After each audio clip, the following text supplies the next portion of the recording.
નમસ્કાર દર્શક મિત્રો, નવજીવન ન્યૂઝમાં આપનું સ્વાગત છે. હું છું ફૈઝલ. આદિવાસી વિસ્તારોમાં સરકાર અવારનવાર અલગ અલગ વિકાસના પ્રોજેક્ટ લાવતી હોય છે. તેના કારણે આદિવાસી સમાજ દ્વારા વિરોધ પણ નોંધવામાં આવતો હોય છે.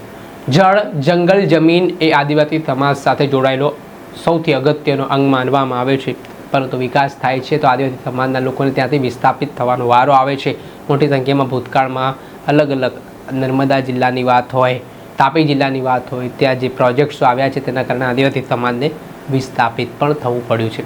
ત્યારે હવે વાત સાંભળવા મળી રહી છે કે તાપી જિલ્લાના સોનગઢ તાલુકામાં 1500 મેગાવોટ સોલર પ્રોજેક્ટ તથા હાઇડ્રો પમ્પ સ્ટોરેજ બનાવવા માટે સરકાર જઈ રહી છે અને તેના માટે અભયારણ્ય પણ આવવાની વાત ચર્ચાઈ રહી છે.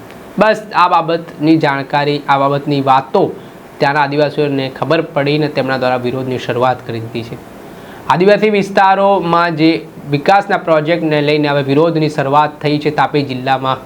સોનગઢ ખાતે આ જ મામલે આદિવાસી સમાજનો એક જન આક્રોશ સંમેલન યોજાયો હતો, જેમાં આમ આદમી પાર્ટીના ડેડિયાપાડાના ધારાસભ્ય ચૈતર વસાવા, વાંસદાના કોંગ્રેસના ધારાસભ્ય અનંત પટેલ તેમજ આદિવાસી સમાજના આગેવાનો મોટી સંખ્યામાં એકત્ર રહ્યા હતા. ને જે બાબતે ધારાસભ્ય ચૈતર વસાવા બરોબરના વરસ્યા હતા સરકાર ઉપર. તેમણે કહ્યું કોઈ પણ વિકાસના પ્રોજેક્ટ સરકાર લાવે છે તો તેમાં આદિવાસી સમાજને વિસ્થાપિત થવું પડે છે. ભૂતકાળમાં પણ આદિવાસી સમાજે વિકાસના પ્રોજેક્ટમાં ઘણો ભોગ આપ્યો છે, પરંતુ હવે નહીં ચલાવી લેવાય. તેમણે શું પ્રહાર કર્યા છે સરકાર પર તે સાંભળી લો. જ્યારે ઉકાઈ ડેમ બનતો હતો ત્યારે આપણા લોકોની ગામડા ખાલી કર્યા. નર્મદા ડેમ હોય, ગડાના ડેમ હોય, પાનમ ડેમ હોય, તમામ ડેમો વખતે ગામડા ખાલી કરી આપ્યા છે. રોડ આવે, હાઈવે આવે, સરકારી આવાસો આવે, નવી પરિયોજના આવે, એક કાકરાપાડ હોય, સ્ટેચ્યુ ઓફ યુનિટી હોય, જ્યાં પણ સરકારને જરૂર પડી છે, જ્યાં પણ દેશના વિકાસ માટે આદિવાસીનો ભોગ લેવામાં આવ્યો છે, આદિવાસીએ પોતાનો ભોગ આપ્યો છે.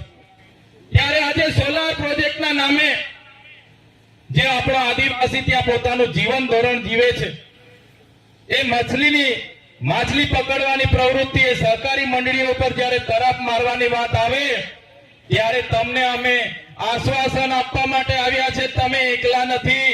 એ દિવસે ખાલી અહીંથી આહવાન કરજો, અમે ડેડિયાપાડા તો ખરા જ, અંબાજીથી ઉમરગામ સુધીના આદિવાસીઓ ક્યાર સુધી વિસ્થાપિત થશો? આજે પૂરા દેશમાં 1,40,00,000 આદિવાસીઓ આજે ભટકે છે જુદા જુદા પ્રોજેક્ટોના નામે. આજે 1,40,00,000 લોકોને પોતાના ગામ, પોતાના સમાજ, પોતાના સંસ્કૃતિથી છીન ભીન થઈ જવું પડ્યું છે. આજે આપણા વિકાસની વાત આવે ત્યારે આ સરકાર, મૂંગી સરકાર સાંભળતી નથી, પણ આદિવાસીઓના ભોગે, ઉદ્યોગપતિઓના વિકાસમાં સરકાર માને છે. ત્યારે સાથીઓ, એક થવાની જરૂર છે. આજે તમારો વારો છે, વ્યારાવાળાનો વારો આવશે આવનારા દિવસોમાં. કેવડિયાવાળાનો, માલ સામોટ હોય, સાપુતારા હોય, જે પણ પ્રોજેક્ટો આવે છે,